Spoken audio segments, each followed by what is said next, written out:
Bonjour à tous, ici Mookie et bienvenue sur ma chaîne principale Mookie Dunia. Aujourd'hui, je ne vous présente pas un tutoriel. J'ai un tournage qui arrive très bientôt. Au moment où cette vidéo sera publiée, le tournage aura lieu demain et j'avais besoin d'une poudre rouge, lal gulal ou kumkum pour faire un effet vidéo spécial pendant ce tournage de danse. Et en fait, je savais que je m'y prenais trop tard pour commander exactement la poudre rouge, le gulal que je voulais. Je ne savais pas exactement de quelle quantité j'avais besoin, etc. Donc je me suis dit, bon, il y a beaucoup de tutoriels DIY, en particulier parmi les youtubeurs indiens, comment faire son kajal maison, comment faire ses produits de beauté maison. Alors pourquoi pas du kumkum ou du sindoor ou une poudre de Holi. Et donc j'ai tenté deux recettes, une que je connais très bien et une que je ne connaissais pas du tout. Donc gardez en tête que ceci n'est pas un tutoriel, ça peut être une activité très chouette à faire avec vos enfants si vous voulez expérimenter de la chimie ou quelque chose en lien avec les couleurs pour vous amuser, mais ce n'est vraiment pas la vidéo de référence que vous pensez que c'est et que je pensais que ça allait être. Donc en premier lieu, je vous montre ma première expérimentation. C'était un mélange de kumkum. Donc si vous ne savez pas ce que c'est, le kumkum ou kumkuma, qui est fait pour le tilak, qui est fait pour appliquer le sindoor sur le front des mariés hindous, c'est la poudre rouge en général qu'on utilise et c'est fait généralement à partir de curcuma. Donc l'exemple que je vous montre était ma première expérience. Ce n'était pas un succès. En fait, mon erreur, pour que le kumkum ait un effet, il faut qu'il soit séché, généralement au soleil. Et en tant que fille du Nord, je n'ai pas beaucoup de soleil en ce moment durant cette période de l'année. Donc, j'ai essayé de le mettre au micro-ondes et ça a noirci, legit brûlé le curcuma. Donc, ce n'est pas une expérience que je recommande.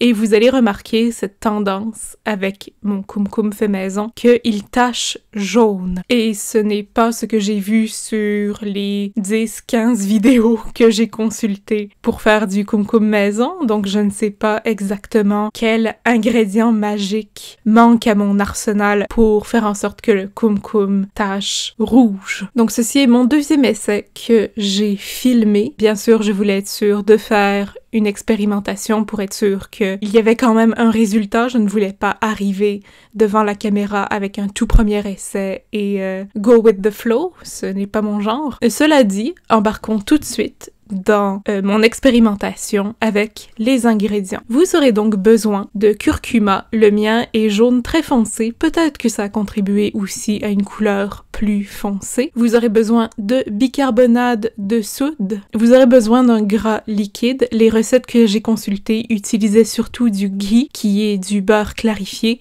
Je n'ai pas ça dans mon épicerie locale. Je ne savais pas comment m'en procurer, donc j'ai utilisé de l'huile de noix de coco fondue, très important. Dans ma première expérimentation, mon huile de noix de coco n'était pas fondue et c'est ce qui a contribué finalement au désastre du micro-ondes. Vous aurez besoin de citron ou de lime ou un autre acide pour créer une réaction chimique avec le bicarbonate de soude. Et enfin, mon arme secrète, l'huile de théier. Ce n'est pas toutes les recettes, toutes les vidéos qui recommandaient un antifongique, mais l'antifongique que les vidéos recommandaient était du camphre. Et encore une fois, je n'ai pas ça dans mon arsenal, donc j'ai décidé d'utiliser de l'huile de théier. L'huile de théier est une huile essentielle que j'utilise depuis environ 8 ans pour traiter ma candidose. En fait, mon cuir chevelu est très sujet à des candidoses provoquées par le candida, qui est un champignon qui peut être provoqué par le stress, l'humidité, le sucre. Je ne sais pas vraiment qu'est-ce qui provoque mon candida personnellement, mais je sais que pour certains, c'est dans les intestins et pour moi, c'est dans le cuir chevelu. Donc, je mélange de l'huile de théier à mon shampoing normal. J'ai aussi un shampoing spécialisé et j'ai un autre shampoing, encore une fois, qui est à l'eucalyptus et au théier, justement. Donc, ce n'est pas quelque chose de voodoo granola, c'est vraiment une huile essentielle légitime pour traiter le candida. Alors, je me suis dit, puisque mon cuir chevelu est composé de ma peau, ça fait partie de ma peau, et que, personnellement, pour moi, c'est sans danger, eh bien, je peux appliquer de l'huile de théier diluée, j'appuie là-dessus, diluée sur ma peau, par exemple, sur mon front ou sur mes mains, sans danger. On s'entend que l'huile de théier, c'est quand même une huile essentielle. Ça peut irriter les yeux, c'est pas super agréable quand vous faites un shampoing et que ça tombe dans vos yeux et ça chauffe beaucoup, ça m'est déjà arrivé plusieurs fois.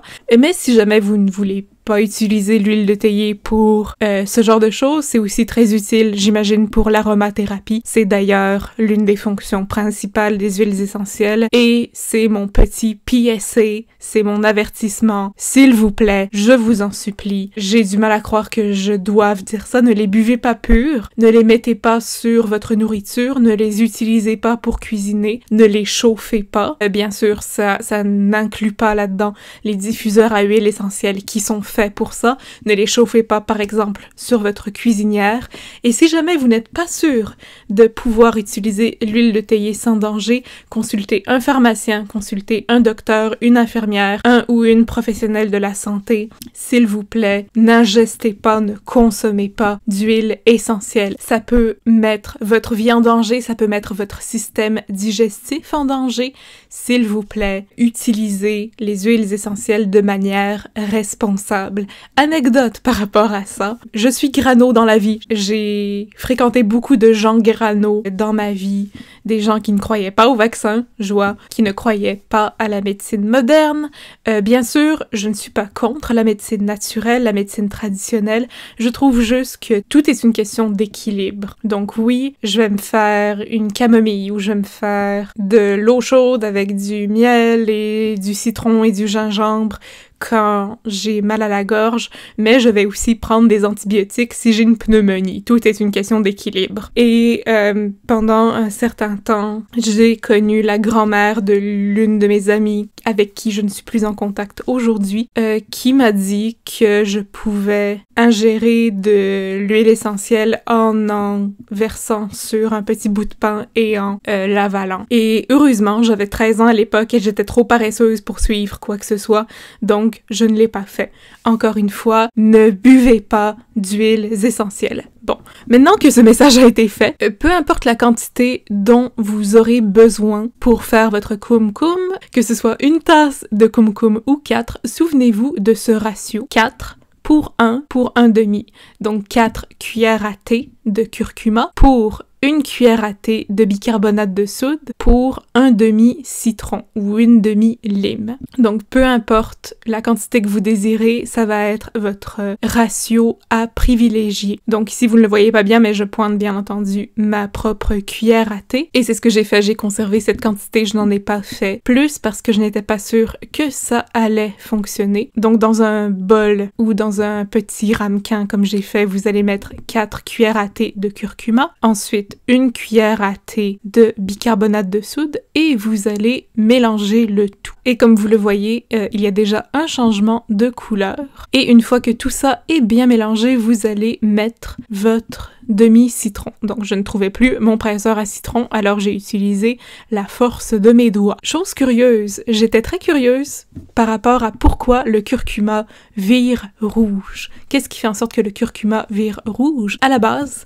le curcuma est acide. Dans un environnement acide, il va rester jaune, donc un jaune plus ou moins foncé. Et pour qu'il devienne rouge, il faut donner au curcuma un environnement alcalin. L'une des choses que vous pouvez faire, il y a plusieurs méthodes, mais personnellement, j'ai décidé de créer un environnement alcalin en mélangeant le curcuma avec du bicarbonate de soude et en créant la réaction chimique entre le bicarbonate de soude et l'acide pour créer l'environnement alcalin qui a fait en sorte que mon curcuma est devenu rouge et donc du kumkum. Je ne suis pas scientifique du tout, ce n'est pas moi le cerveau scientifique de la famille, mais j'ai trouvé ça fascinant. J'aime beaucoup tout ce qui est réaction chimique technique en ce qui a trait à la cuisine et aux produits naturels. Et ce que vous allez faire, c'est mélanger, mélanger, mélanger jusqu'à obtenir la couleur que vous désirez. Donc ici, je visais le rouge le plus profond possible.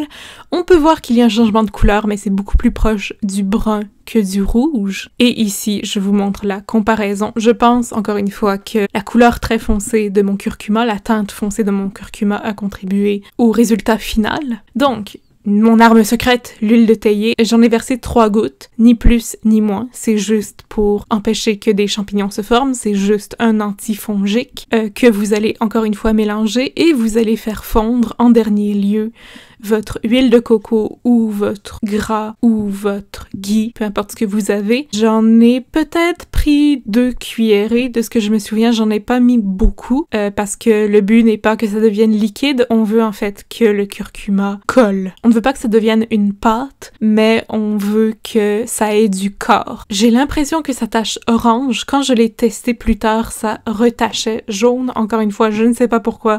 Ça ne tache pas rouge et on voit aussi que dans le fond du bol, ça tache bel et bien jaune. La dernière étape que vous allez faire, c'est laisser le kumkum au soleil, préférablement en extérieur, donc directement en contact avec le soleil, de 10 à 15 minutes. Vous pouvez sûrement aller jusqu'à une demi-heure. Personnellement, je l'ai laissé quelques jours sur ma table de cuisine parce que le soleil n'éclairait ma salle à manger en fin d'après-midi, j'ai essayé et le résultat n'est pas fameux, je l'avoue. Il tache encore jaune, je ne sais pas qu'est-ce qui se passe, mais c'est quand même une expérimentation que j'ai apprécié faire. J'aime la chimie, parfois. Donc, deuxième expérimentation que je connais très bien, ça faisait quand même quelques années que j'en avais pas fait, mais c'est une méthode que je n'avais pas encore essayée. Donc, avant, je mélangeais le colorant alimentaire à mon solide au lieu de mon liquide, mais là, j'ai essayé de mélanger mon colorant alimentaire à mon liquide et personnellement, je n'ai pas vu une très grosse différence.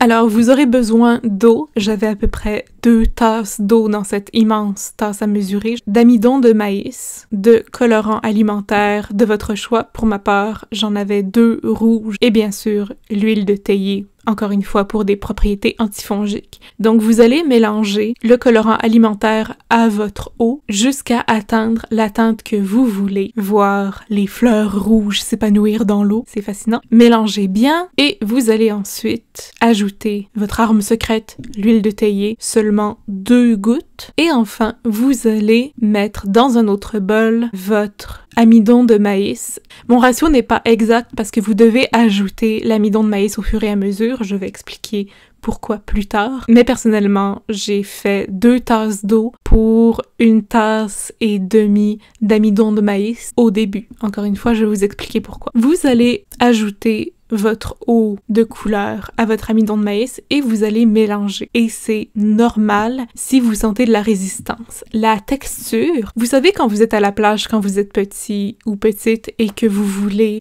faire un trou dans la vase juste là où les vagues atteignent la plage et ça ne fonctionne pas parce que, bon, c'est de la vase et l'eau vient toujours remplir votre trou, c'est à peu près la même sensation, c'est à peu près la même texture. Donc votre but est que vous ayez un liquide vaseux. Et je ne sais pas comment l'exprimer autrement. C'est très solide. Si vous avez de la misère à brasser, c'est que vous le faites comme il faut. Et vous allez utiliser autant d'eau que nécessaire. Personnellement, je n'ai pas utilisé toutes mes 2 tasses, mais ne vous inquiétez pas, j'ai versé le reste dans mes plantes après. Pas de gaspillage d'eau ici. Donc peut-être que le ratio serait plus 1 demi-tasse pour 1 demi-tasse. Encore une fois, ce n'est pas très précis parce que vous devez toujours rajouter de l'amidon de maïs pour épaissir le mélange et ensuite ajouter un peu de liquide petit à petit pour liquéfier le mélange. Donc restez dans cet équilibre de mélange vaseux, de liquide vaseux. Je me suis rendu compte, personnellement, je voulais du rouge parce que Navratri, mais puisque le blanc et le rouge ensemble font du rose, ce n'était vraiment pas la couleur que je voulais. Alors, éventuellement, j'ai décidé d'ajouter du colorant alimentaire directement dans la soupe, la vase. Et regardez-moi ces beaux motifs, regardez-moi ce beau mélange de couleurs, c'est tellement satisfaisant. Continuez à rajouter du liquide jusqu'à obtenir la teinte que vous voulez. Parce que j'ai mélangé 2 liquides en fait, soit l'eau et le colorant alimentaire, ma concoction était trop liquide. Donc si je devais le refaire, soit je ferais directement amidon de maïs et colorant alimentaire sans avoir de l'eau en plus, soit j'utiliserais juste moins de liquide, moins d'eau surtout, parce que finalement ça a juste dilué ma couleur, ça n'a pas donné le résultat escompté. Mais une fois que vous aurez le mélange qui vous satisfait le plus, vous allez prendre, ça peut être un plat, ça peut être un plateau, ça peut être une plaque de cuisson comme j'ai utilisé, et vous allez la recouvrir de film alimentaire, ça peut être du papier parchemin, ça peut être du papier sulfurisé. L'important c'est que tout votre liquide rentre dans ce contenant, et vous allez verser votre pâte vaseuse, votre liquide vaseux sur votre plaque, sur votre assiette en une couche uniforme, et vous allez la laisser sécher aussi longtemps que nécessaire, selon, encore une fois, votre liquidité, selon l'épaisseur de la pâte et selon les dimensions de votre plaque ou de votre assiette. Ça peut prendre entre 24 et 72 heures. Pour ma part, je l'ai laissé sécher 72 heures. Ensuite, quand ce sera complètement sec, vous allez le réduire en morceaux, le réduire en poudre avec vos mains ou avec un pilon. Et vous pouvez aussi tamiser votre poudre pour la rendre plus fine, comme vous feriez avec de la farine. Et à la fin, j'ai eu la bonne idée de complètement vider mon dernier colorant alimentaire dans la poudre directement pour avoir la couleur la plus foncée possible. Donc je pourrais aller racheter du colorant alimentaire pour obtenir un vrai rouge, mais je suis satisfaite avec ce rose profond, ce fuchsia tirant sur le rouge, et je pense juste que je vais le rougir, le foncer en post-production. Les filtres sont faits pour ça. Mais voilà, c'était mes essais pour faire de la poudre rouge pour Navratri, lal gulal ou bien du kumkum. Que vous essayez l'un ou l'autre, laissez-moi savoir comment a été cette expérience, qu'est-ce que vous avez fait de différent, quels ont été les résultats, et si jamais vous vous y connaissez très bien dans ce genre de chimie, dans ce genre de magie, laissez-moi savoir comment le curcuma peut tacher rouge, s'il vous plaît. Sur ce, c'est tout pour cette vidéo. Passez un très bon Navratri. Je m'appelle Mookie et Namasté.